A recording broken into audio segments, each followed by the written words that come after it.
Сәлем. Ең керемет нәзік болып шығатын торт молочная девушка тортының оригинал рецептін үйрететін боламын. Сондықтан видеоны мұқият қараңыздар. Бұл өте сыналған рецепт және де арнайы мастер-класстан алғанмын бұл рецепті.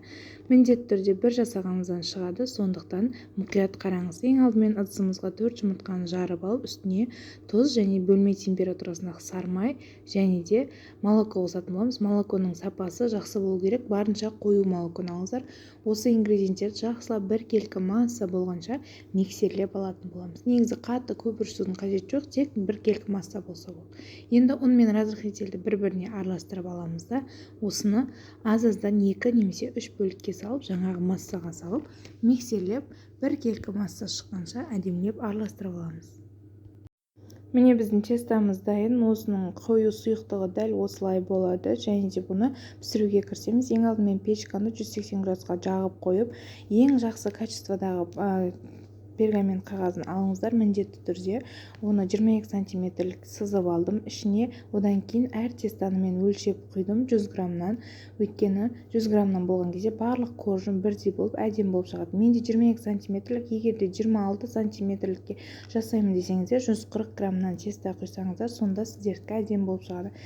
Дайын болған тесталарды 10-15 минутта пісіп алады. Даже 15 минутқа бармайды қыздар. Печкадан кетіп қалмаңыздар, күйдіріп алмаңыздар. Менде 8 корж болды. 24 сантиметрлік немесе 26-лық жасасаңыздар, сіздерде 6 корж шығады. Енді крем жасаймыз қыздар. Крем жасау үшін бізге осындай творожный сыр мен сахарный пудраны жақсылап біркелкі етіп араластырып алу керек. Кейін үстіне сливкиді құятын боламыз. Сливки міндетті түрде майлылығы 33%-тен жоғары болу керек, 33 немесе 35-тікте бола береді қыздар. Енді осыны формасын ұстайтын крем болғанша, плотный крем болғанша миксерлейміз. 5-10 минут шамамен миксерлейтін боламыз. Енді креміміз барлығы дайын, тортты жинай берсек болады. Мен кольцода жинадым, сонда торт ровный, әдемі болып шығады. Осы видеода көрсетіліп тұрғандай бірінші корж, одан кейін крем, дәл осылай жинай бересіздер қыздар. Жинап болғаннан кейін 1-2 сағатқа холодильникке крем сіңгенше қойып қоясыздар. Холодильниктен алғаннан кейін әртүрлі етіп сәнде берсеңіздер болады қыздар. Мен анау айтқандай сәндемедім, үйге болғандықтан сіздер өз қалауларыңыз бойынша көресіздер.